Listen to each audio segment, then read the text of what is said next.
오늘 말씀은 갈라디아서 3장 19절부터 22절입니다. 그런즉 율법은 무엇이냐? 범법함으로 더하여진 것이라.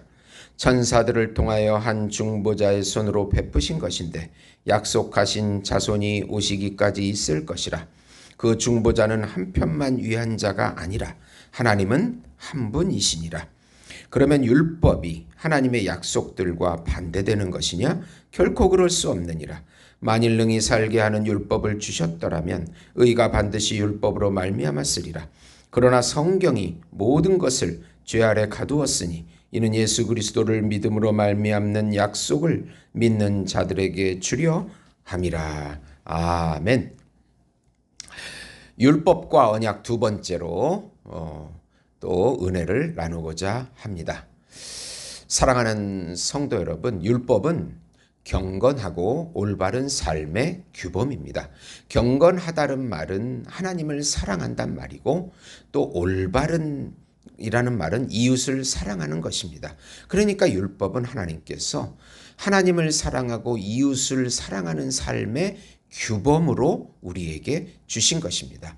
이 율법이 우리가 아담의 그 타락으로 인해서 불법의 씨, 죄악의 씨, 그리고 그 원죄, 그 타락의 씨가 우리 안에 들어와서 우리는 전적 무능하고 전적 부패하고 전적으로 타락한 상태이기 때문에 이 율법이 우리에게 올 때는 우리가 하나님을 사랑할 수도 없고 이웃을 사랑할 수 없다는 그 죄인임을 깨닫게 해주는 것입니다. 하나님께서 주시는 은혜가 아니고서는 하나님을 알 수 없습니다. 불신자들을 보면 하나님을 모릅니다. 하나님의 뜻도 모릅니다. 하나님의 은혜가 아니면 하나님을 알 수도 없고 하나님의 기쁘신 뜻을 행할 수가 없습니다. 이것은 타락된 이 상태를 죄의 종, 사단과 죄를 상전으로 모시는 죄의 종, 사단의 종, 죄의 노예 의지에서 살아갈 뿐입니다. 여기에서 하나님의 은혜가 와서 거듭나고 중생하면 거듭난 이성으로 하나님을 알게 되고 거듭난 의지로 하나님을 사랑하게 되고 이웃을 사랑하게 해 주시겠다는 것입니다. 우리 본질과 본성이 거듭나야 성령으로 이끌림 받아서 율법의 목적인 사랑을 할 수 있도록 되는 것입니다. 그러니까 모든 것이 하나님의 은혜입니다. 중생해 주시는 것도 하나님의 은혜예요. 중생한 이후에 하나님의 이 경건하고 올바른 삶의 규범인 율법을 성취하게 해 주시는 것도 하나님의 은혜입니다. 그래서 바울은 모든 것이 은혜 위에 은혜라고 고백한 것입니다. 율법은 죄인인 우리에게 절망을 주고 예수님께 가야 산다고 말해줍니다. 우선 율법의 끝이 되시고 성취가 되신 중보자 예수님을 믿음으로 구원을 얻습니다. 예수님은 타락한 인간이 율법을 지키지 못해서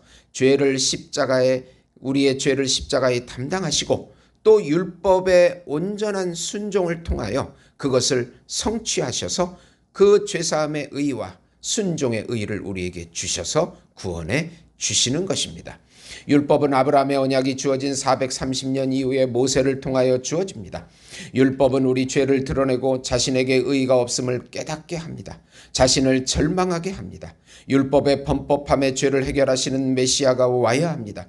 율법의 순종을 성취하실 메시아가 와야 합니다.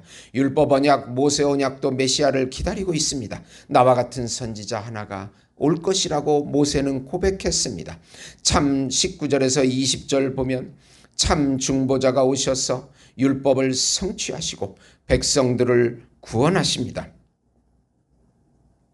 그런즉 율법은 무엇이냐? 범법함으로 더해진 것이라. 천사들을 통하여 한 중보자의 손으로 베푸신 것인데 약속하신 자손이 오시기까지 있을 것이라. 이 모세 언약, 그분이 한 선지자, 또 약속한 자손 예수님까지, 예수님이 성취하실 때까지 주어진 것이라. 그렇게 말씀하고 있습니다.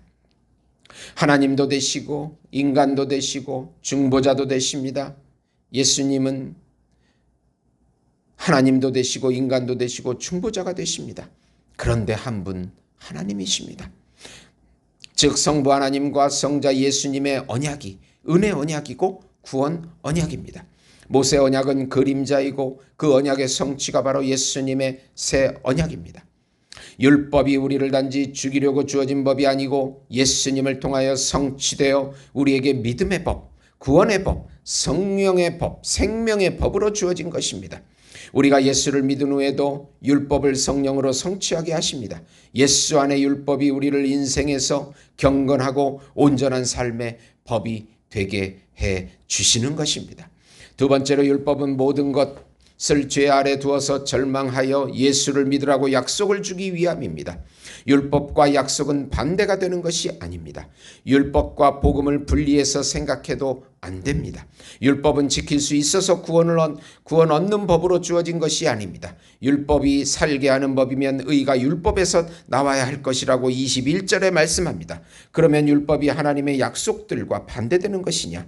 결코 그럴 수 없느니라. 만일 능히 살게 하는 율법을 주셨더라면 의가 반드시 율법으로 말미암아 쓰리라. 그러나 율법은 모든 것을 죄 아래 두게 합니다.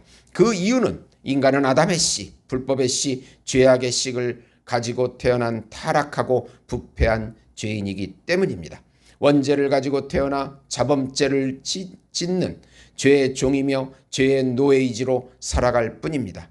우리나라가 잘 살게 되자 이제 드디어 며칠 전에 동성애법을 합법화해서 자유를 누리고자 합니다. 그것이 자유입니까?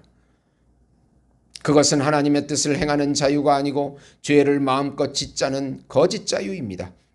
이것은 죄의 노예의지입니다. 율법은 인간이 죄인임을 잘 드러내줍니다. 결국 예수 그리스도를 믿음으로 구원을 얻게 하는 대로 인도합니다. 구원자 예수 외에는 인류에게 소망이 없음을 알게 해줍니다.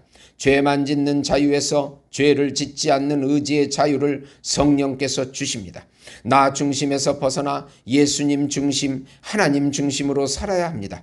기도를 통하여 성령의 인도를 받습니다. 나의 자존심과 나의 고집과 나의 철학을 내려놓고 기도할 때, 성령님께 순종할 때 하나님의 뜻을 성취하는 삶을 살게 해 주시는 것입니다. 우리가 내 안에 의와 공로가 없음을 알고 절망할 때, 예수님만을 의지할 때 은혜가 와서 성령으로 하나님의 뜻을 성취하는 삶을 살게 해 주시는 것입니다. 이게 성경에서 말하는 자유의지의 삶입니다.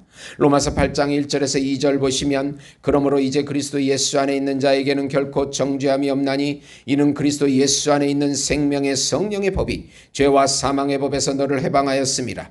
예수님의 십자가의 은혜로 죄와 사망에서 율법의 저주에서 사단과 세상에서 나의 거짓 자아에서 해방이 되어 이제 성령의 이끌림으로 하나님의 뜻을 성취하는 의지의 자유를 믿음으로 마음껏 누리게 되는 것입니다. 사랑하는 성도 여러분, 오늘도 하나님 말씀과 성령의 음성에 순복하여서 하나님의 뜻을 알고 하나님의 뜻을 성취하는 놀라운 하루가 되시기를 예수님의 이름으로 축원드립니다. 하나님 아버지, 우리가 믿음으로 하나님의 말씀을 받아들이게 하시고 하나님의 말씀이 내 마음에 성령으로 새겨져서 성취되게 해주시고 하나님의 뜻을 성취하는 그런 삶이, 그런 하루가 될 수 있도록 축복해 주시옵소서. 우리를 방해하는 더러운 영은 예수 이름으로 떠나가게 해 주시옵소서. 예수님의 이름으로 기도드리옵나이다. 아멘.